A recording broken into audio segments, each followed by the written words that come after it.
Hello students, welcome to health education. आज हम बात करने वाले हैं लर्निंग एंड टीचिंग के पार्ट 4 के बारे में। पार्ट 1, 2 और 3 में मैंने काफ़ी सारे इंपॉर्टेंट टॉपिक्स डिस्कस किए हैं, प्लस जो क्वेश्चंस ऑलरेडी एग्जाम में आए हुए हैं वो भी डिस्कस किए हैं। तो अगर आपने कुछ भी मिस कर दिया है या दोबारा से आप वो वीडियो देखना चाहते हैं तो ऊपर आ रहे आई बटन पर क्लिक कर लीजिए। वहाँ से आप नोट्स कॉपी डाउन कर सकते हैं, आपके लिए काफ़ी हेल्पफुल होने वाले हैं। और इस वीडियो के एंड में मैं आपको बताने वाली हूँ, टिप्स देने वाली हूँ कि कैसे क्वेश्चंस आप अटेम्प्ट करें ताकि आप अच्छे से अच्छा स्कोर कर पाएँ एग्ज़ाम में। और क्या इसका एग्ज़ाम पैटर्न है, न्यू अपडेटेड पैटर्न अगर आप देखना चाहते हो तो उस पर भी हमारी वीडियो बनी हुई है। आप ऊपर आ रहे आई बटन पर क्लिक करेंगे तो आप वो वीडियो को रेफ़र कर सकते हो और जो करंट पैटर्न काफ़ी सारी यूनिवर्सिटीज़ ने चेंज किया है उसे आप देख सकते हो। तो आज जो हम स्टार्ट करने वाले हैं वो है टीचर बिहेवियर से। टीचर बिहेवियर क्या होता है? आप जैसे कि आप सब जानते हैं, टीचर एक तरह का किंग है क्लासरूम का। जो भी क्लाइमेट आपकी क्लासरूम के अंदर होता है वो आपके टीचर के बिहेवियर पे ही डिपेंडेंट है। और टीचर बिहेवियर के अंदर वो सारी एक्टिविटीज़ आती हैं जो भी वो आपको गाइड करती हैं या आपकी लर्निंग को एनहांस करने के लिए यूज़ करती हैं।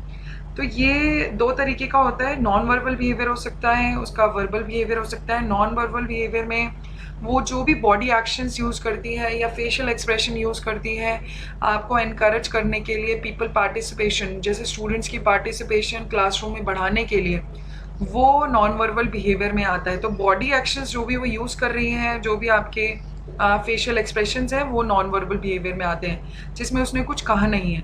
वर्बल मतलब वोकल मीन्स आप जो बोल के एक्शंस हो रहे हैं। नॉन वर्बल जो बॉडी एक्शंस है, बॉडी को यूज़ करके या फेस के एक्सप्रेशन को यूज़ करके।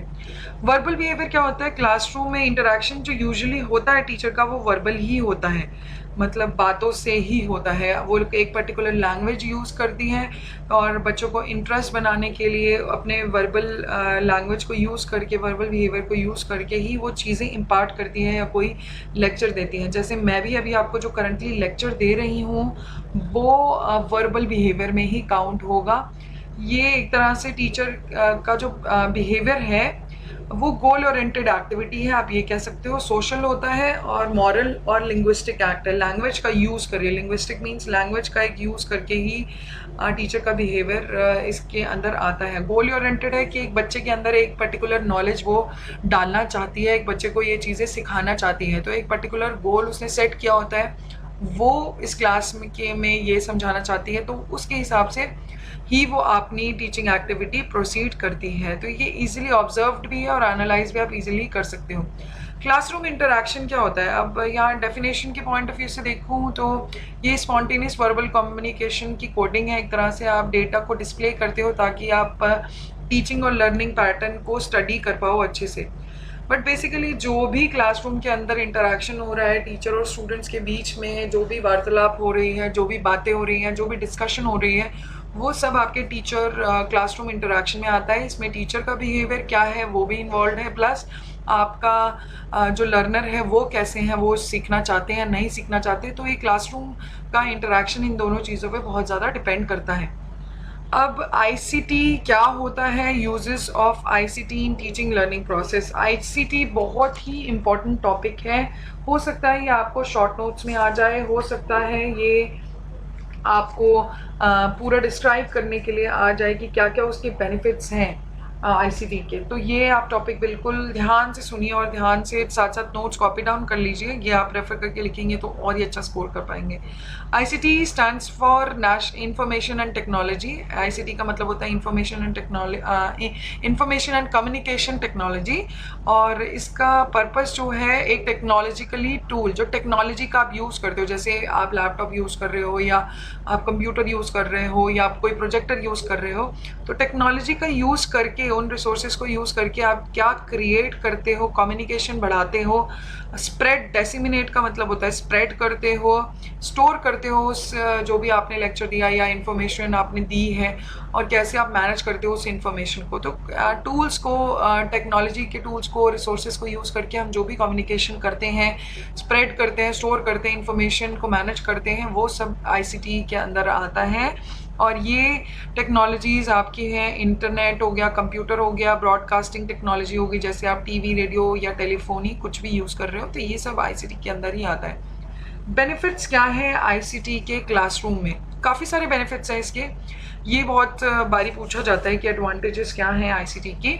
तो बेनिफिट्स क्या है? Greater efficiency through out the school. अगर आप थ्रू आउट द स्कूल ये यूज़ कर रहे हो अपनी क्लासरूम के अंदर, तो एफिशिएंसी बहुत ज़्यादा बढ़ जाती है। बच्चे अच्छे से सीख पाते हैं, समझ पाते हैं, गलतियाँ कम होती हैं। एफिशिएंसी बढ़ने का मतलब गलतियाँ कम होती हैं। Communication channel increase through email, discussion groups and chat rooms. आप देखोगे अपने आपके स्कूल की कंप्यूटर लैब्स में टीचर्स के भी चैट रूम बने होते हैं और कंप्यूटर्स के अंदर नेटवर्क से वो कनेक्टेड होते हैं, तो वो डिस्कशन ग्रुप्स अच्छे बन जाते हैं, ईमेल का कम्युनिकेशन बढ़ जाता है।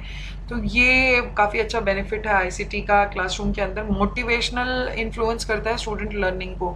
अब एक पर्टिकुलर मेथड एक बोर्ड पे पढ़ के बच्चे भी इतना अच्छे से नहीं सीख पाते, मोटिवेट नहीं हो पाते, बोर भी हो जाते हैं। तो ये एक तरह से आप कुछ और टेक्नोलॉजी का यूज़ कर रहे हो, कोई प्रेजेंटेशन दे रहे हो, तो स्टूडेंट लर्निंग इससे काफ़ी अच्छी इन्फ्लुएंस होती है, बच्चे मोटिवेट होते हैं और काफ़ी अच्छे से सीखते हैं। टीचर की भी एबिलिटी बढ़ती है, वो भी अगर टेक्नोलॉजी का यूज़ कर रही है तो वो भी एक्सपर्ट होगी, वो भी काफ़ी चीज़ें सर्च कर सकती है किसी और कैसे पढ़ाना है, क्या क्या वेज हो सकते हैं, तो वो टीचर की एबिलिटी और टीचर के जो स्किल्स हैं वो भी एनहांस होते हैं। टीचर का भी कॉन्फिडेंस बढ़ता है, उसका एंथुजियाज्म बढ़ता है, पढ़ाने में भी इंटरेस्ट आता है। अगर हम कुछ टेक्नोलॉजी का कोई प्रेजेंटेशन दे रहे हैं या कोई प्रैक्टिकल नॉलेज दे रहे हैं, कोई प्रोजेक्टर पे आपने स्लाइड्स बनाई हुई हैं, कुछ भी है, तो वो टीचर का कॉन्फिडेंस भी बढ़ाएगा, उसके स्किल्स भी बढ़ा रहा है और प्लस एंथुजियाज्म भी बढ़ा रहा है। इसके अलावा टीचर के क्या बेनिफिट्स हैं वो मैं आपको बता देती हूँ इन जनरल लैंग्वेज, वो अपनी अपनी लैंग्वेज में भी लिख सकते हो। फ्लेक्सिबिलिटी है, एक तरह से आप सोच सकते हो टीचर के लिए कि वो कहीं से भी डेटा चेक कर सकती है, टास्क कोई सा भी हो रहा है वो देख सकती है। और लिटरेसी, स्किल, एंथुसियाज्म तो मैंने आपको बता ही दिया है। प्रोफेशनल इमेज जो है स्टूडेंट्स कलीग्स के आगे वो काफ़ी बढ़ जाती है टीचर्स के लिए भी। और आप कह सकते हो वो अपनी एडवाइस बहुत अच्छे से दे पाती है, क्योंकि ईमेल वगैरह से, ग्रुप चैट से वो कम्युनिकेट अच्छे से कर पाते हैं। और इसके अलावा आप प्लानिंग और जो लेसन आपको प्रिपेयर करना है वो इजी वे में कर सकते हो। आप मटेरियल को डिज़ाइन करना आपके लिए ईजी हो सकता है। हैंड रिटन चीज़ें इतनी ईजी नहीं हो सकती, आप ऑनलाइन सर्च करके भी काफ़ी अच्छे से टेक्निक्स देख सकते हो। तो टीचर के एंड पे भी काफ़ी ही अच्छा इसका यूजेस हैं, बेनिफिट्स हैं। स्टूडेंट्स के एंड पे भी फ्लेक्सिबिलिटी बढ़ जाती है, कहीं से भी कहीं पे भी वो यूज़ कर सकते हैं। प्लस उनकी डेवलपमेंट जो होती है, लर्निंग लेवल के वो बढ़ जाते हैं, डेवलपमेंट अच्छी होती है, अपॉर्चुनिटी होती है कि वो दूसरे लोगों को भी अपना चीज़ें दिखा पाएँ। और असाइनमेंट्स जो स्कूल के बाहर भी लोग हैं उनसे भी शेयर हो सकते हैं यूजिंग, अगर आप टेक्नोलॉजी करते हो। एनालिटिकल स्किल बढ़ता है, रादर देन आप देखोगे सिर्फ एक ब्लैक बोर्ड पे सुन सुन के ही बच्चों के अंदर वो चीज़ें गेन नहीं होती। अगर आप प्रैक्टिकली कुछ भी इंस्ट्रूमेंट को यूज़ करके कुछ क्रिएट कर रहे हो तो वो स्टूडेंट्स की स्किल्स भी एनहांस होते हैं। तो स्ट्रेंथ्स और वीकनेस जो होती हैं स्टूडेंट्स की वो आप देख पाते हो, प्लस वो आप अपने से बेटर भी कर पाते हो। तो इसके अलावा आईसीटी का क्वालिटी ऑफ एजुकेशन में क्या रोल है? ये मोटिवेट करता है लर्नर को अच्छे से पढ़ने के लिए। वीडियोस जो हैं, मल्टीमीडिया का यूज़ है, वो कलरफुल होते हैं, इमेजेस के थ्रू आप पढ़ाते हो, तो वो स्टूडेंट्स के अंदर लर्निंग प्रोसेस अच्छे से इजी कर देता है, इंटरैक्टिव हो जाती है। बच्चा सुन के, वीडियो सुन के अच्छे से सुन पाता है, प्लस समझ पाता है। तो हो सकता है वो ब्लैक बोर्ड वाले मेथड से इतना ना समझ पाए जो आपके टेक्नोलॉजी के यूज़ से समझ पाए। तो लर्नर का मोटिवेशन काफ़ी बढ़ जाता है। Engagement by facilitating the acquisition of basic skills. तो बेसिक स्किल्स जो हैं वो क्रिएटिविटी जो है बच्चों की अंदर और टीचर्स के अंदर भी वो बढ़ जाती है। तो क्वालिटी, बच्चे सोच अच्छा पाते हैं, क्योंकि आप टेक्नोलॉजी का यूज़ कर पाओगे तो आपके पास ऑप्शंस खुल जाते हैं। आप इंटरनेट का यूज़ करके काफ़ी चीज़ सर्च कर पाते हो। तो एक बेसिक पैटर्न के अलावा बच्चे कुछ अलग से सोचते हैं, प्रैक्टिकल नॉलेज उन्हें मिलने लगती है, प्लस वो काफ़ी सारे कॉन्सेप्ट्स जो उनके क्लियर नहीं हुए थे वो भी हो जाते हैं। तो ये बेसिक स्किल्स बच्चों के अंदर क्रिएटिविटी बढ़ाता है। और ये सेम चीज़ आप टीचर्स के लिए भी कह सकते हो। टीचर ट्रेनिंग भी काफ़ी बढ़ जाती है अगर आप कंप्यूटर वगैरह का यूज़ करते हो। कि जैसे इसमें काफ़ी सारी यूनिवर्सिटीज़ अब ऑनलाइन ट्रेनिंग्स देने लग गई हैं, तो टीचर ट्रेनिंग के लिए भी काफ़ी हेल्पफुल है आईसीटी।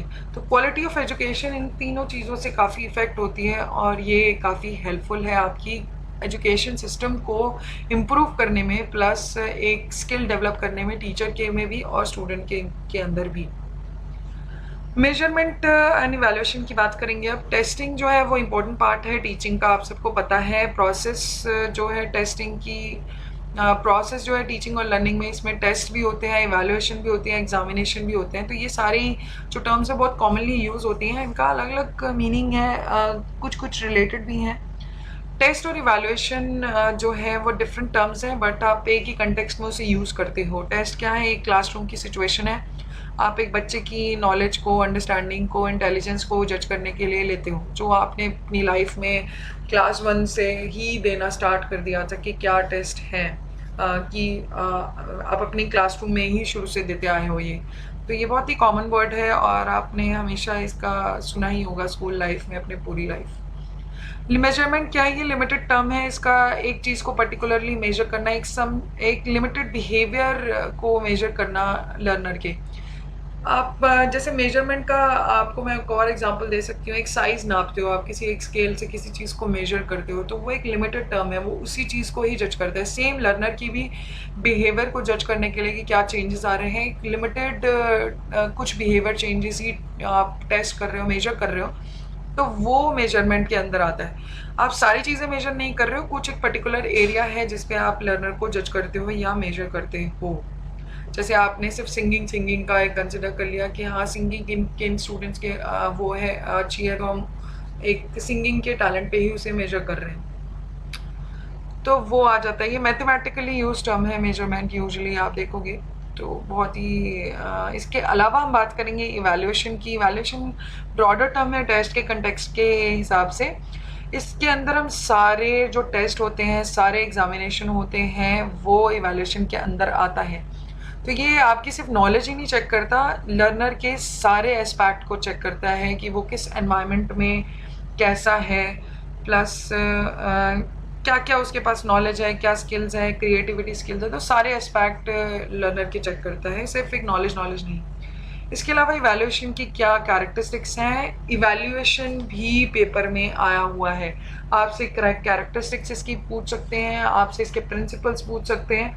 हो सकता है सिर्फ शॉर्ट नोट्स में आए, हो सकता है आपसे इसकी इंपॉर्टेंस पूछ लें, तीनों चीज़ें एक साथ करके 16 मार्क्स में ये क्वेश्चन आ जाए, तो आपको ये सारी चीज़ें अच्छे से एक्सप्लेन करनी होगी।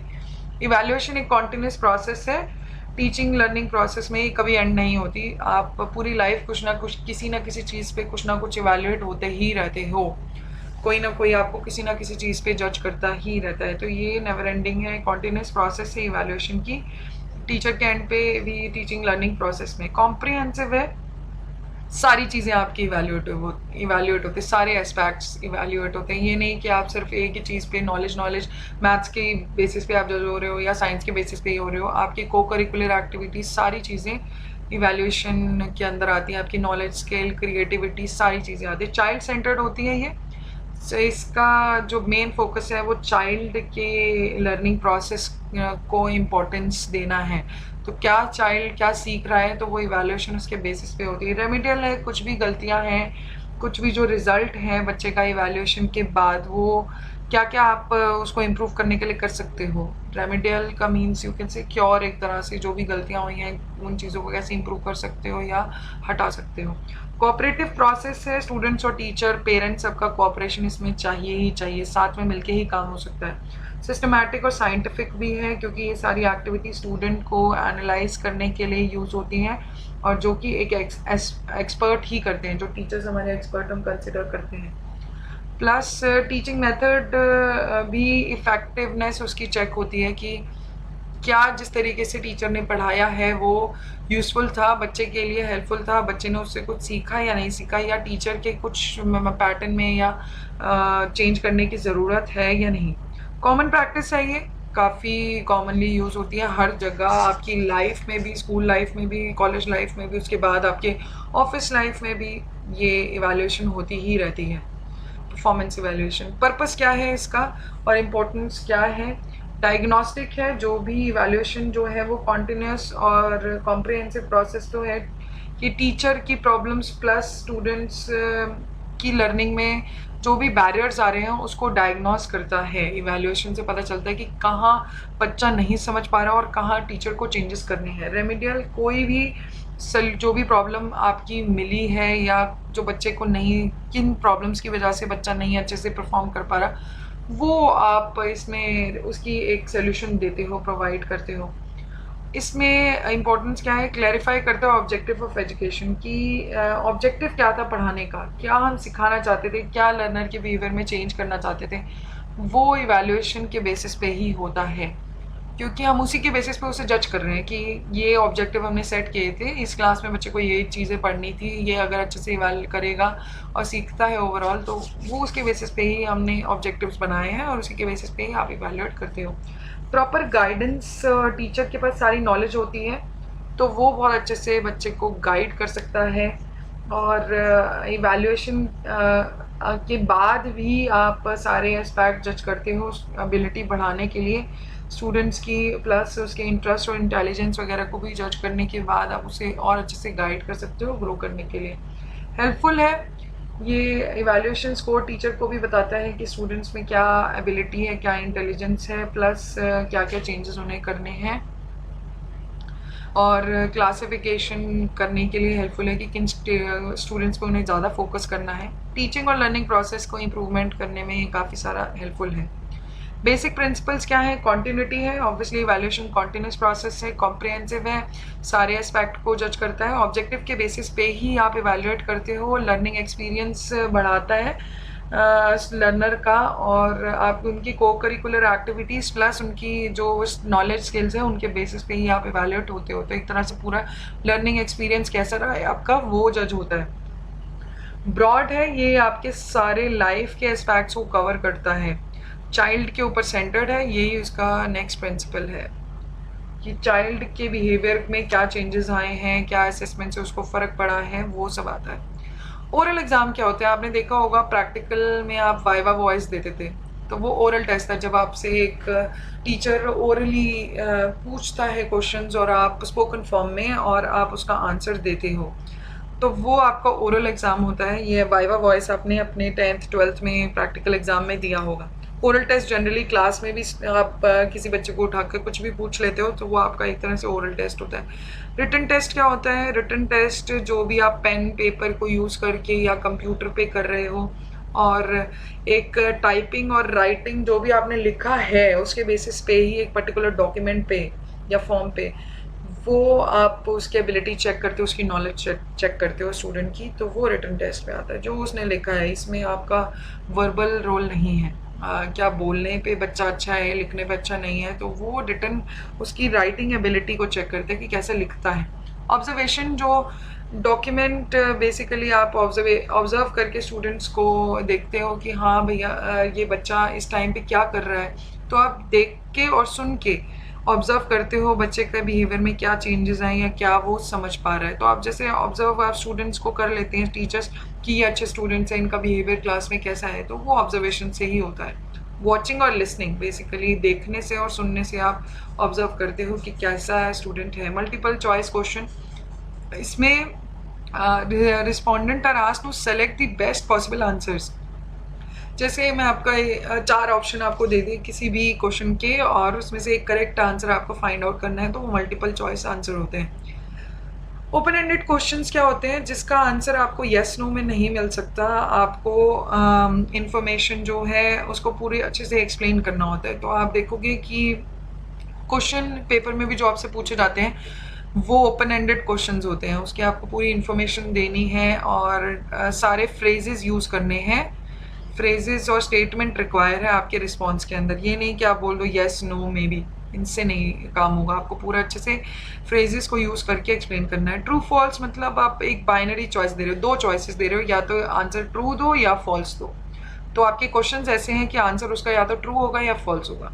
कंप्लीशन टाइम, जैसे आप फिलिंग द ब्लैंक्स, आप छोटी क्लासेस में देखोगे फिलिंग द ब्लैंक्स आते थे, उसमें हम एक बीच में कोई भी स्टेटमेंट के अंदर ब्लैंक छोड़ देते थे, तो उसमें हम टेस्ट करते हैं कि सही आंसर बच्चा उसमें फिल करे।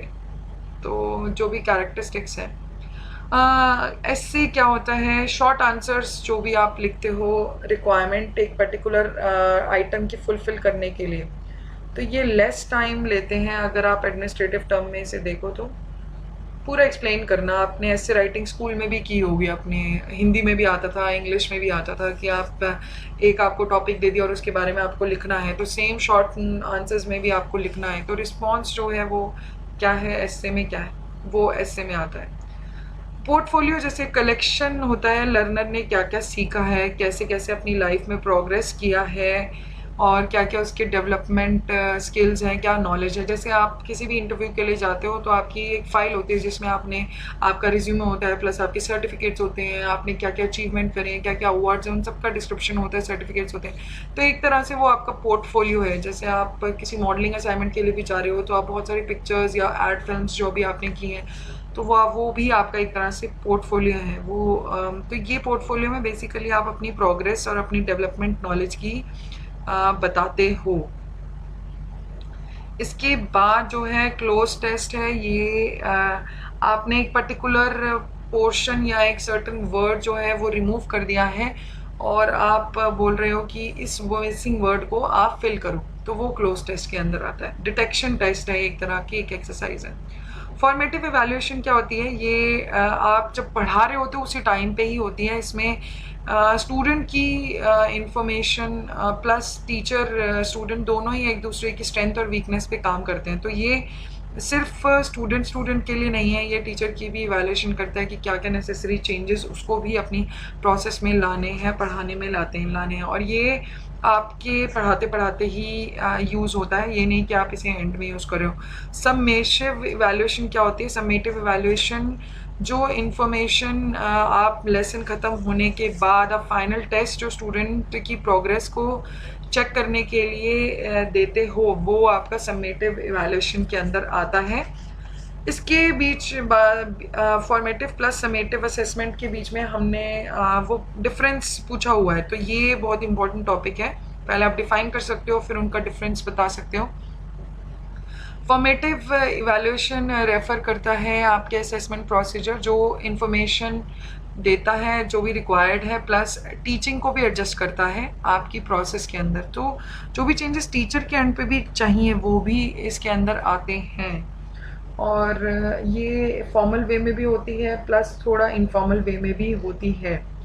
आप ऑब्जर्व करते हो स्टूडेंट को इनफॉर्मल वे में भी, तो ये लर्निंग के प्रोसेस के दौरान ही होता है। समेटिव जो है वो एक तरह से स्टैंडर्ड इवैल्यूएशन है स्टूडेंट का कि क्या बच्चों ने सीखा है, उसे इवैल्यूएट करना एंड में।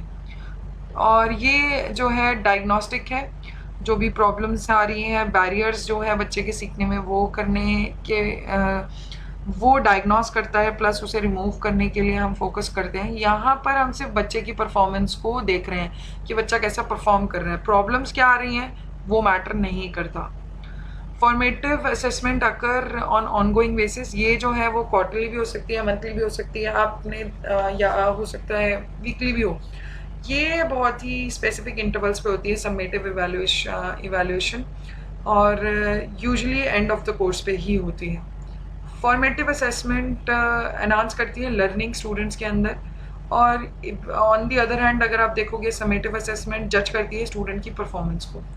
ये मॉनिटर करता है फॉर्मेटिव असेसमेंट स्टूडेंट की लर्निंग कैसे हो रही है, क्या क्या उसको दिक्कतें आ रही हैं, क्या क्या उसको चेंजेस करने चाहिए एक पर्टिकुलर सब्जेक्ट को लर्न करने के लिए। बेसिकली समेटिव असेसमेंट का सिर्फ एक एम होता है, क्या क्या बच्चे ने सीखा उसको इवैल्यूएट करना, उसको जज करना, बस।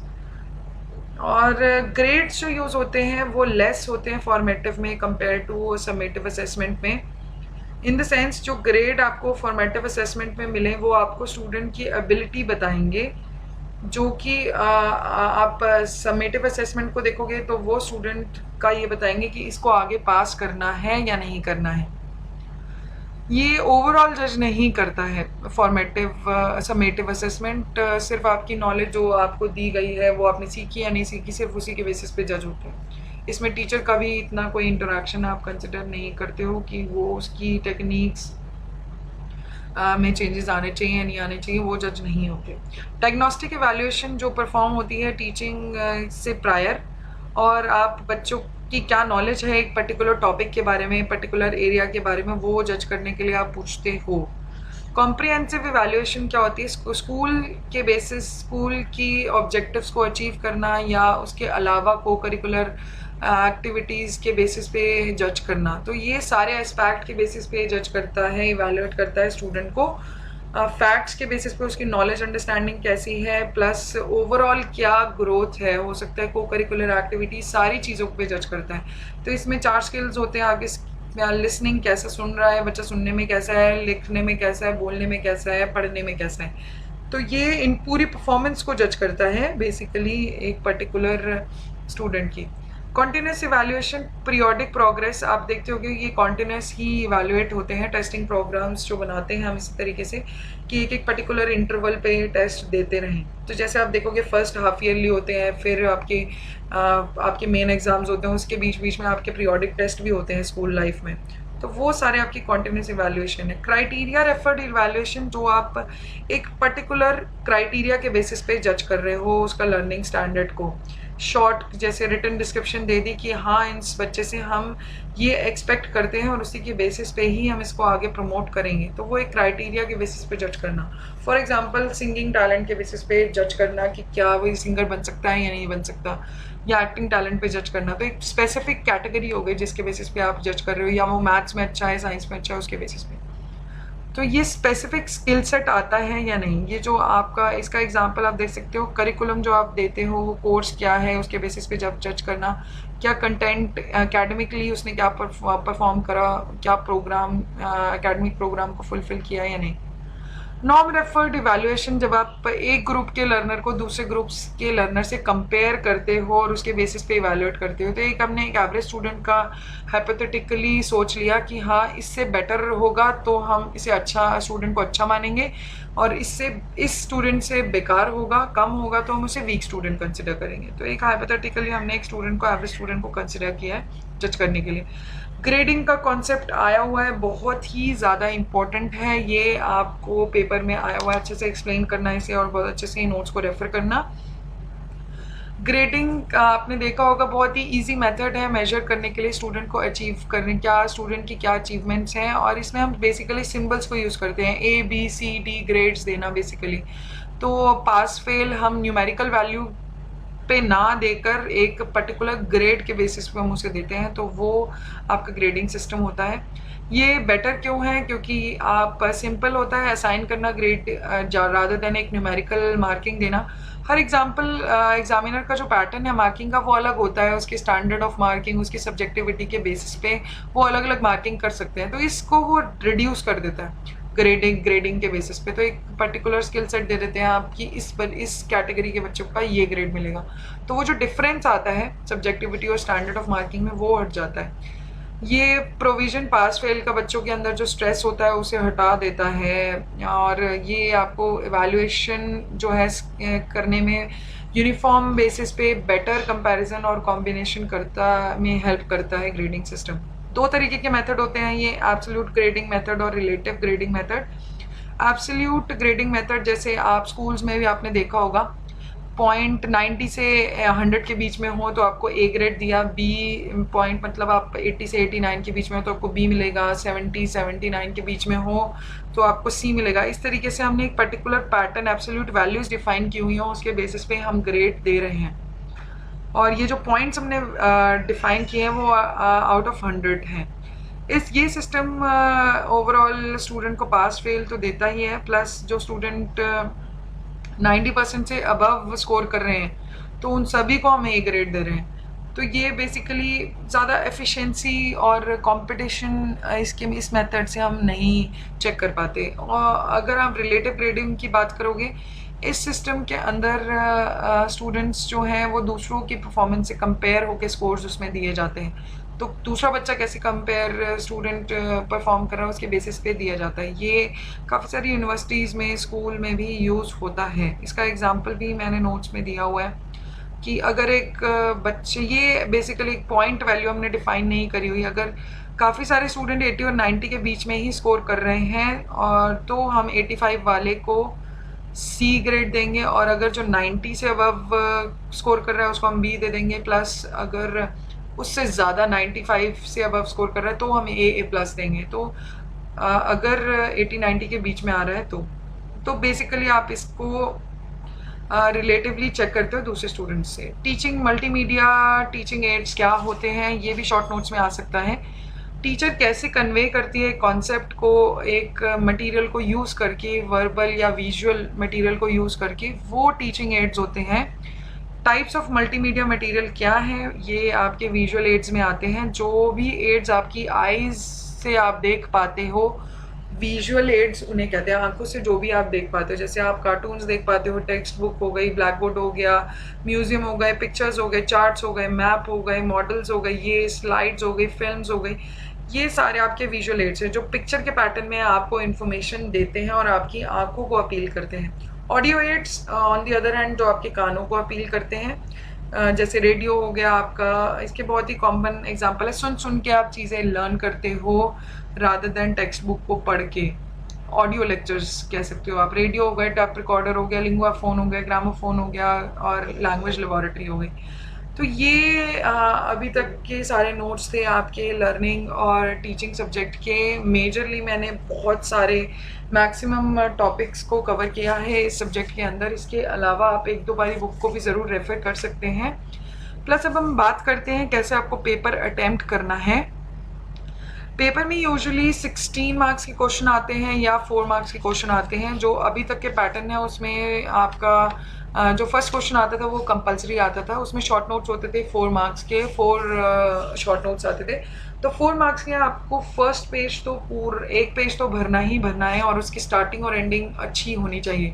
स्टार्ट आप डेफिनेशन से कर सकते हो क्योंकि टीचर्स के पास इतना टाइम नहीं होता कि वो पूरे आपके पेपर को या पूरे आंसर को पढ़ें। वो आपकी स्टार्टिंग से ही जज करते हैं कि आपके पास नॉलेज है या नहीं है, या आपको इस कॉन्सेप्ट के बारे में पता है या नहीं। तो आपका फर्स्ट जो पैराग्राफ होना चाहिए वो बहुत ही इंपॉर्टेंट है और आपके टॉपिक से रिलेटेड ही होना चाहिए और मिनिमम 1 पेज तो आपको भर के ही आना है। इसके अलावा 16 मार्क्स के क्वेश्चन आते हैं, उसमें आप 4 पेजेस मिनिमम आपको लिखने ही है। पहले पेज का जो फर्स्ट हाफ पेज है वो बहुत अच्छा होना चाहिए, आपके टॉपिक से रिलेटेड होना चाहिए। प्लस जो आपका लास्ट पेज का हाफ पेज है वो भी आपके टॉपिक से ही होना चाहिए। बीच में आप अपनी लाइफ से रिलेटेड एग्जांपल्स भी देख सकते हो, अपनी लैंग्वेज में लिख सकते हो, बस वो रेलेवेंट होना चाहिए। प्लस आपको जो टॉपिक मिला है, जो क्वेश्चन है उससे रिलेटेड होना चाहिए। ऐसा नहीं कि आप कुछ भी लिख रहे हो। तो आप अपनी लैंग्वेज यूज़ करके कुछ मैटर खुद से भी लिख सकते हो, अपने एग्जांपल्स भी देख सकते हो। सारे क्वेश्चन अटैम्प्ट ज़रूर करना। जो भी अगर कुछ नहीं भी आता तो भी आपको कुछ भी इंफॉर्मेशन उसके बारे में है, कुछ ना कुछ ज़रूर लिख के आएँ ताकि आप कुछ ना कुछ अच्छे से स्कोर कर पाएँ। उसमें भी 1-2 बारी बुक्स को ज़रूर पढ़ना है आपको।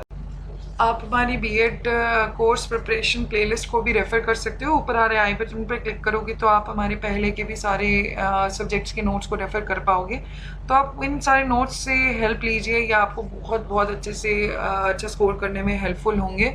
आप साथ साथ इन्हें लिखते रहेंगे, पढ़ेंगे तो आपको याद भी हो जाएगा और आप 2 घंटे के अंदर ही एक अच्छे से सब्जेक्ट को प्रिपेयर कर सकते हो। इंपॉर्टेंट क्वेश्चंस मैंने अपनी पहले की वीडियोस में भी सारे डिस्कस किए हुए हैं, तो आप उन्हें बिल्कुल भी मिस मत कीजिएगा। वो एग्ज़ाम में आए हुए हैं और इस बारी के एग्ज़ाम में भी आने के उनके पूरे चांसेस हैं। तो इंपॉर्टेंट टॉपिक्स अच्छे से प्रिपेयर करिए, नोट्स को रेफ़र करिए, साथ साथ लिखते रहिए। इसके अलावा हमारे चैनल को सब्सक्राइब करना आप बिल्कुल भी मत भूलिए ताकि आप अपनी अपकमिंग वीडियोस जो बाकी सब्जेक्ट्स की आने वाली हैं उन्हें मिस ना करें। आज के लिए इतना ही। Thank you very much.